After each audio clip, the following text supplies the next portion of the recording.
জনতাৰ টকাৰে সজা বৰ ঘৰত অগ্নি সংযোগ কৰিছে প্ৰতিবাদকাৰীয়ে।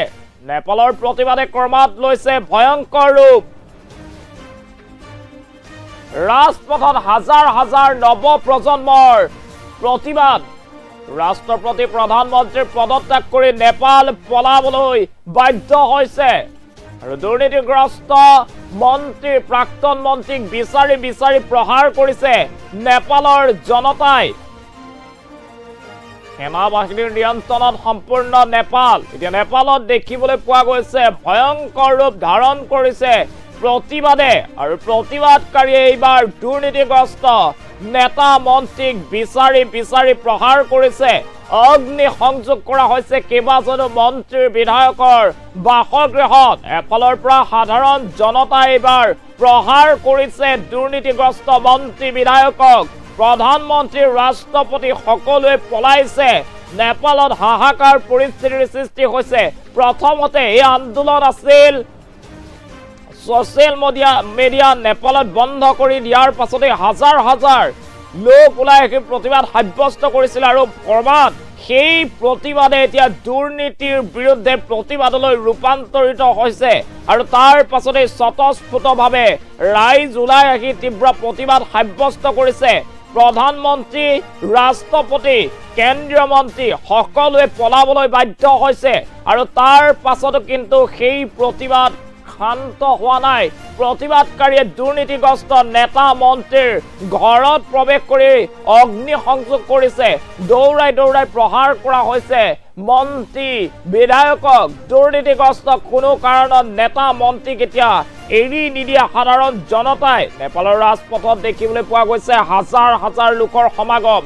হাজাৰ লোকে তীব্ৰ প্ৰতিবাদ সাব্যস্ত কৰিবলৈ ওলাই আহিছে নেপালত আৰু নেপালৰ জনতাই এইবাৰ কৈছে দুৰ্নীতিগ্ৰস্ত মন্ত্ৰী বিধায়ক সকলো সাৱধান। জনতাৰ শক্তিৰ সন্মুখত সকলো শূন্য।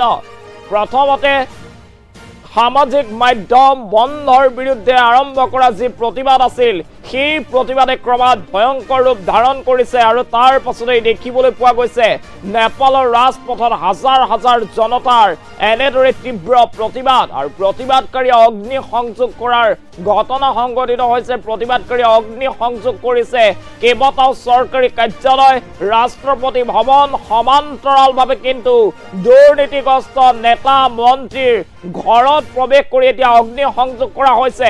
দুৰ্নীতিগ্ৰস্ত নেতা মন্ত্ৰীৰ বিশাল অট্টালিকাত অগ্নি সংযোগ কৰিছে নেপালৰ জনতাই। কোনো কাৰণত দুৰ্নীতি সংঘটিত কৰা মন্ত্ৰী বিধায়কক এৰি দিয়া নহ'ব।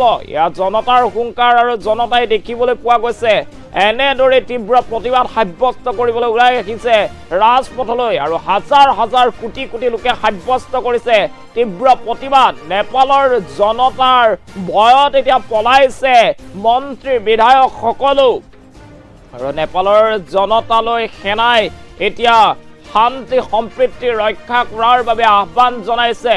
নেপালৰ সমগ্ৰ এতিয়া নিয়ন্ত্ৰণ সেনা বাহিনীয়ে কৰিছে আৰু নেপালত হাজাৰ লোকে দুৰ্নীতিৰ বিৰুদ্ধে তীব্ৰ প্ৰতিবাদ সাব্যস্ত কৰা দেখিবলৈ পোৱা গৈছে। এতিয়া ৰাইজৰ প্ৰতিবাদৰ ওচৰত সেও মানি চৰকাৰ ভাঙিবলৈ বাধ্য হৈছে আৰু তাৰ পাছতো কিন্তু এইসকল প্ৰতিবাদকাৰীয়ে দুৰ্নীতিগ্ৰস্ত মন্ত্ৰী বিধায়কক বিচাৰি উলিয়াই প্ৰহাৰ কৰিছে।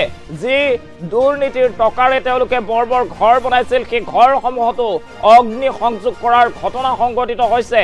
এয়া নেপালৰ দৃশ্য। নেপালত ভয়ংকৰ পৰিস্থিতিৰ সৃষ্টি হৈছে। আমি ফুল প্লেটৰ সহায়ত সবিশেষ পুনৰ